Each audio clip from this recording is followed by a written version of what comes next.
Welcome back to part Yeah. two Part of two. Good to be back. conscious gamification Right. towards radical collaboration. Where we're turning your goals into a game, and we are taking your creative assets and turning them into a currency. So, Amen. if you're jumping into this here without having watched part one, in part one, we talked with Kyle about the game he plays, the bigger game, the ecosystem he's part of, what winning looks like, what major focus he has right now to attain those goals and create these wins for himself. And then also what's important is the attributes. How does he really want to feel? And what's the feeling around winning? We talked about the players that are part of his team. We talked about the products that are currently available to RAZE that are being offered. And we identified some of the allies who can be drawn on for advice and be included in this entire process. And then we started talking about Kyle's action cards. And action cards are the non-monetary assets, resources, currencies that Kyle holds. And that includes his gifts, his talents, his resources, his ideas, his connections. And it's like every one of us, we have so many action cards. But because we are either unaware that these are true valuable action cards that we can play, and we don't know how to exchange them. Right? And that's why this game-based facilitation that I do centered around a board game called FreshBiz, as one of the game metaphors and elements is our action cards. And the action cards are really helping you win the game. It's less the financial resources, the currencies, the fiat currencies or poker chips that you have that help you win the game, but your creative use of the action cards that really accelerate the game and make you win big. And yeah, you can account for the value that is being generated through currencies, through monetary currencies. But the real value exchange has happened by you being inclusive and open and for sure aware of the action cards and exchanging them and letting people know about them. So, I mean, you have so many gifts and talents that I'm aware of, and the ones to be listed is just the beginning. But your ability to communicate, your ability to see potential, to recognize opportunities. I think you didn't even mention like creating art and creating conferences and creating communities, right? And bringing people together and uplifting the culture. Like you do that through music, through your art, through your presence. And we just gotta, these are things that are truly valuable when we contribute those.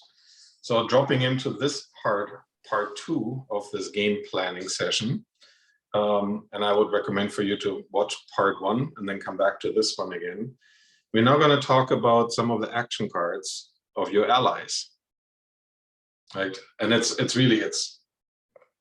just getting started on there, just to see like who and what do your allies, players and partners have access to, right? What are their creative assets, skills, talents, gifts, resources, and connections? And maybe we can just start naming a few, because if you really, we can spend a whole day on that, right? And the best thing is actually asking them eventually, like the players and the allies, like, what do you want to contribute to this game? But for you right now, just to think about like, who can you draw on that can help you accelerate your game, and who should be aware possibly of some of the moves that you're doing towards your goals. Yosef, thank you very much. We're playing one of Yosef's action cards right now. Is his ability to facilitate and co-create and help others unlock their true potential. And, you know, before I just jump right into the action cards of allies, I think, you know, since I first played the game Fresh Biz with Yosef, it honestly changed the way that I looked at on things. And this concept of action cards is something that many people who know me is something that I refer to a lot. And this idea of listening to other people's action cards, I think is incredible. Like, just you stating some of my action cards that I necessarily wouldn't say from a team building perspective, I think is is really because interesting. Oftentimes, many people don't really recognize all the different action cards they may have in their own life. And if we think about the action cards for a second, if like just draw kind of an illusion, like imagine you're playing Settlers of Catan, which is a game that I was really familiar with, and oftentimes like you keep your cards to yourself. You would see the cards coming to people, but you'd hide them to yourself. Well, ultimately at the end of this game, we're kind of conceptualizing Settlers of Catan, where it is a one against the others, but you do work collaboratively together towards building your empire and ultimately winning the game and beating the other players around you. Now, what if you thought about Settlers Catan, where you showed all of your cards to each other and you didn't work just to creating as many victory points as you could get, but how many victory points could all collectively you all get with every roll of the dice, with working together towards creating the most abundant Settlers of Catan island ever, maybe potentially in a time bound. I would love to play that game. It could be shorter than the other game. It would be great. Amazing. And so that's the way I see that. And then this can be and as what began as just a game it's a much larger, deeper metaphor for how you can play the game of life.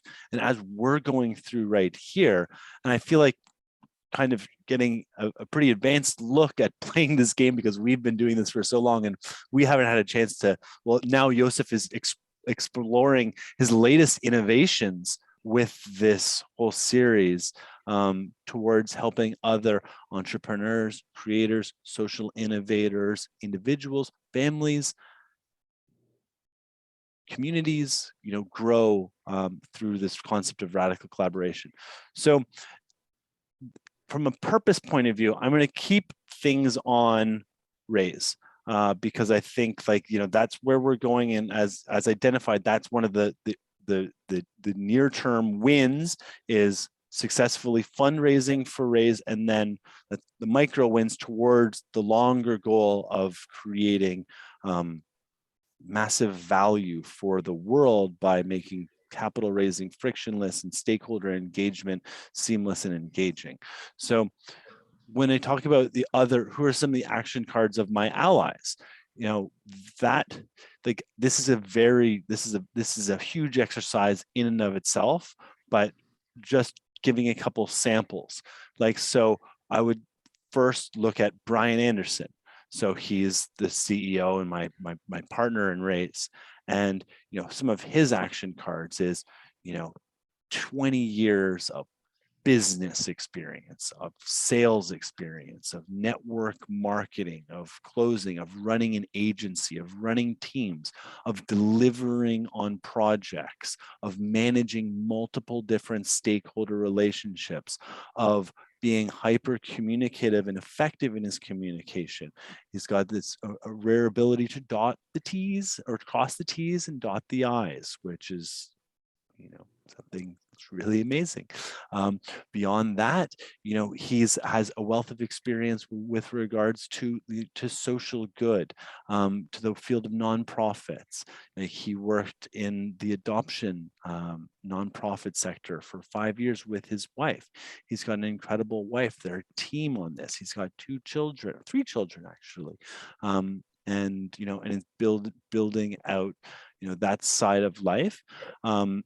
He has a very strong network and deep experience across many different verticals, and that's some of the action cards. And he has far more as well that we can work together as a team. And one of the things that I'm realizing is we'll get Brian to participate in the same experience with Yosef and the other team members as well.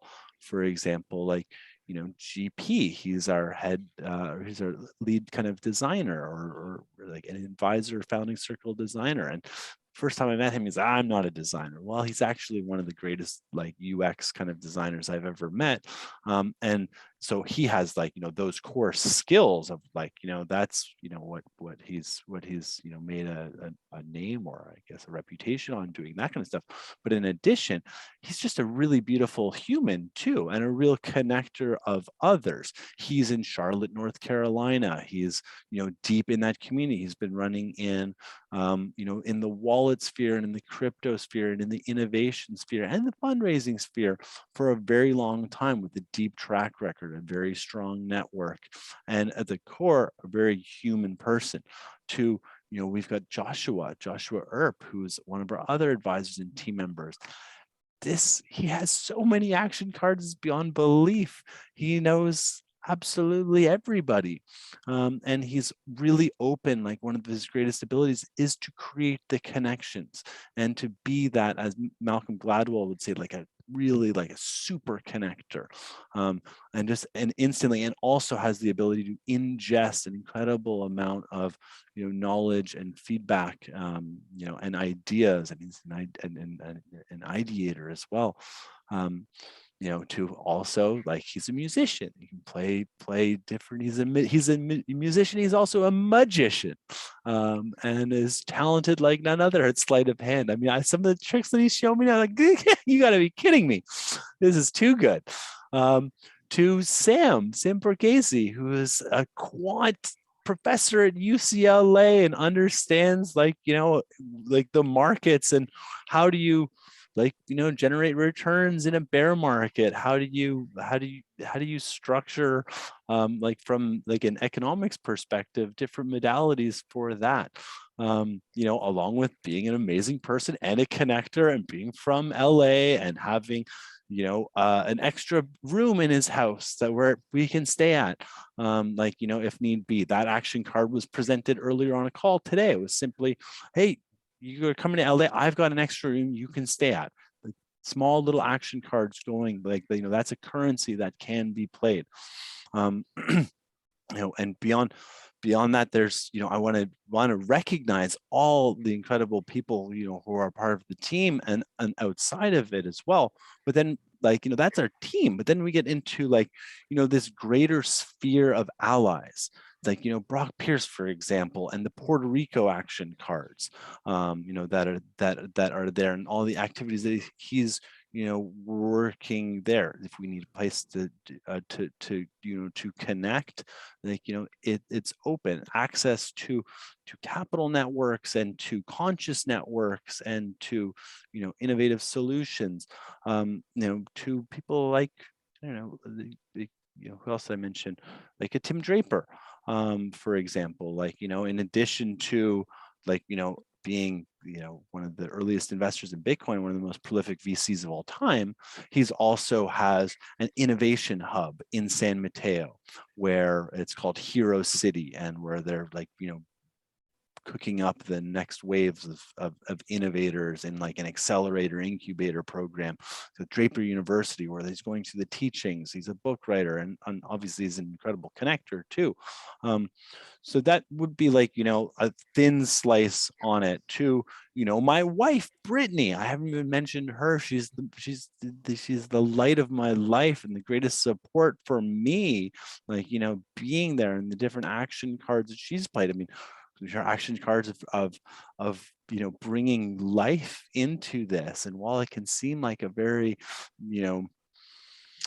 selfless endeavor and very taxing at times, I'm so grateful, because we're able to operate as a team and be there for each other, and support. And as well, she's got all sorts of action cards too. She's incredible. She's a super ski instructor, an educator, does a master's in education, can teach, can help liven spaces, from events to food to whatever. It's like she's just really magical.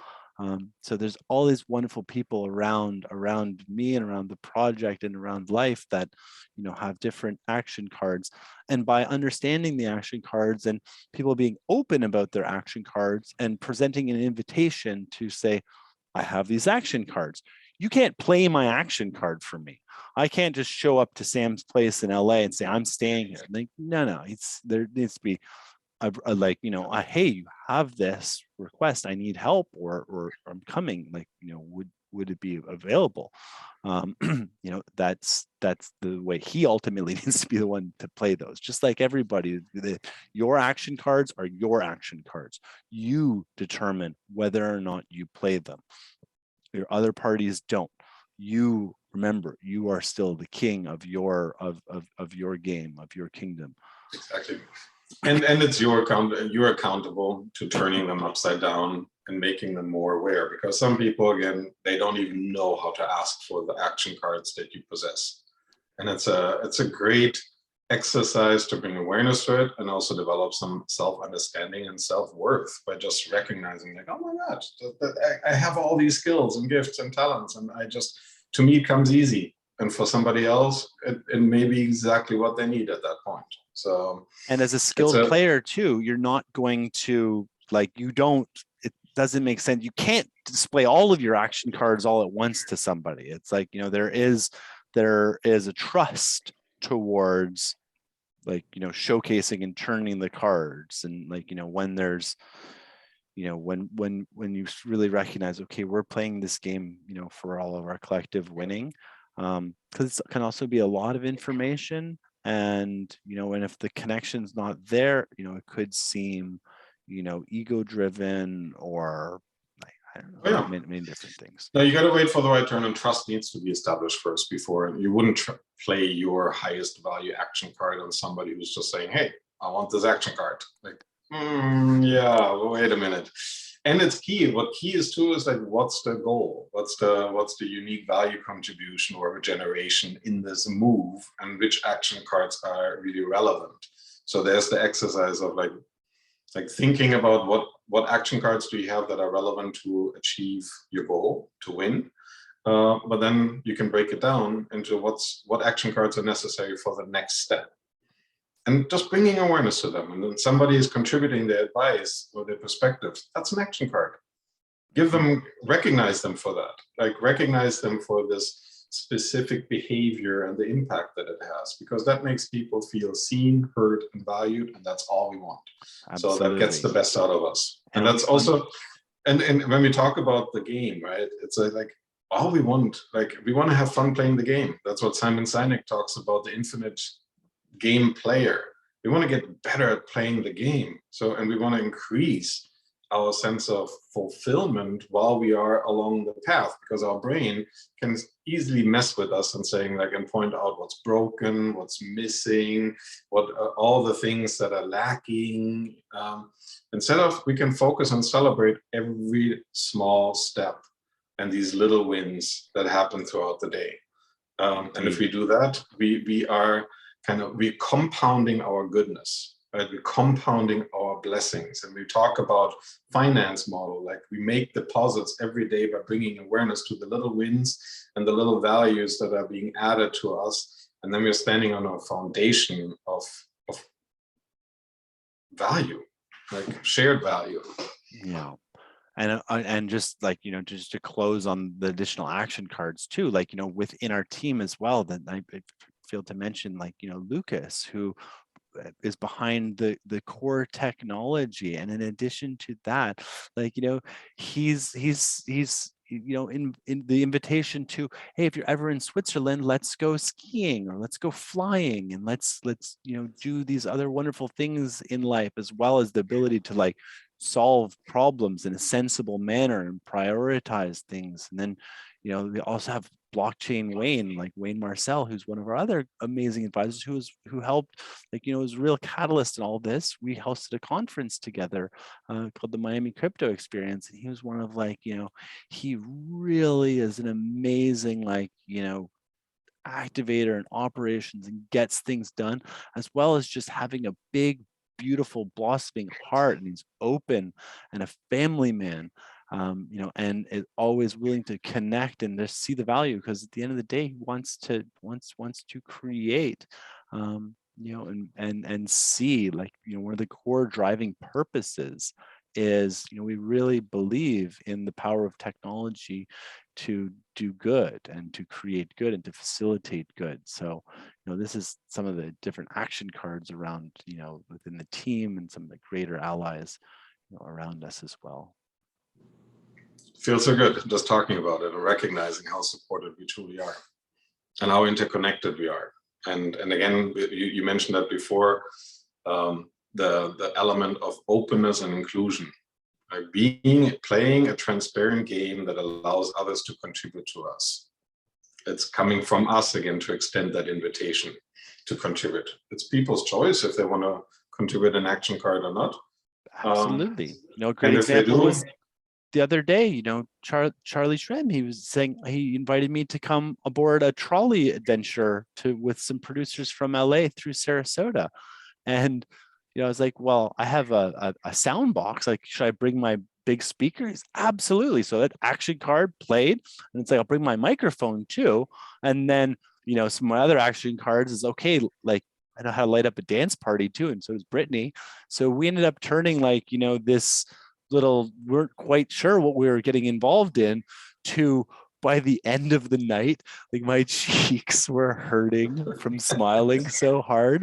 And we had this, like, gigantic extended family that was from Mexico. They were all wearing Florida 2022 shirts. We were at the restaurant, and they were at a table, like, they had 4 or 5 tables all, like, jammed together. It was a huge group, and they came over like, could you play Mark Anthony? I was like, absolutely. So we played Mark Anthony. We turned that up, like, to volume 11, and just had this incredible dance party of, like, and it was at that moment I was like, that incredibly high vibration that was spouting, like, this is it's kind of what I live for. Right, and that came again from you just asking, oh, can I contribute my action card here? Because how would he have known to even ask for it? Right. That you have a movable boombox there that brings the party to wherever you are. So here, and this is very serendipitous here, because we're going to talk about opportunities now. And there's an entrepreneurial skill is spotting opportunities. Next level is co-creating or generating opportunities. So, but just thinking about, like, what can you improve upon? What's possible? Are you aware of opportunities? Can you imagine or co-create new opportunities? And I think about it now in relation to your goal of fundraising $2 million for RAZE by the middle of July. So what are current opportunities that you need to bring awareness to, because they might fade out after some time?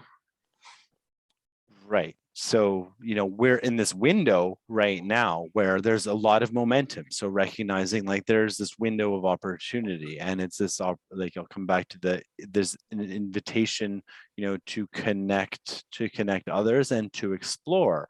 And there's an opportunity for me to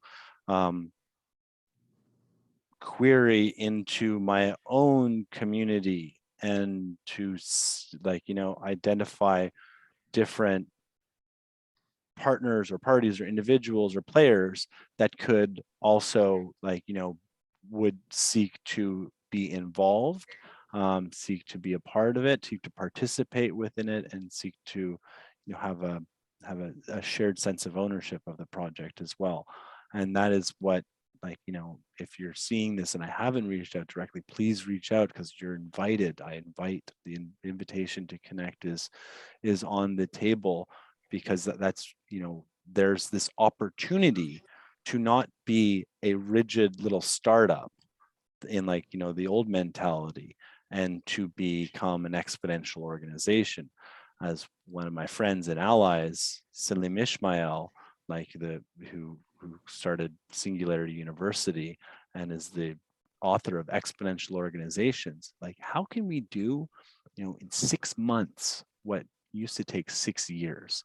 I really believe in that, and that's by radical collaboration and new models of engagement, and identifying what are our ideal outcomes. I mean, it's very similar to everything we're talking about here, but is a terrific ally. So looking at these opportunities to create a new vehicle of the future, and not be like captured. I suppose one of the risks that we'll get to in a little bit would be getting captured into the status quo or the legacy kind of hierarchical models. There's place for hierarchy, there's place for organization, but also expectations are kind of the blueprints for disappointments. And when you lock everything up, there's all these other opportunities, and the universe will keep sending things your way. But if you're fully locked up, they're just going to bounce off, and you'll miss them. Yeah. What you said is like the expectations. I believe in you can have high anticipations, but no expectations. It appears we're going to run out of time on here, Yosef. I can't believe that. I thought in two-person meetings you could just go on and on and on, but I guess Zoom has changed things. Okay. So when it ends. Meaning, do we want to cut here and then come back again, or? Part 2 concluded, or let's go. We've got 9 minutes. I mean, we could conclude part 2 and start part 3 right after this. This was a half an hour, I think. Okay. How would you like to proceed? Yeah, we can. Let's talk about obstacles. We talked about opportunities, and I love what you said, like just really on opportunities, right? Because one of your major focus was having direct conversations with people, and an opportunity is really to make a list of the people you want to be talking to and reach out to them. Now we're talking about obstacles. So it's been thinking about some things in the past, what's been getting in the way, what are some foreseen or unforeseen challenges along the path? Are there some limiting factors, and what can you do to prepare or to be prepared for or aware of those limitations? Okay, so that's what we've got coming up in part 3. So we'll catch you on the flip side. We hope you've enjoyed this. Now, all right, stay tuned for part 3. Cliffhanger here. See you in a bit.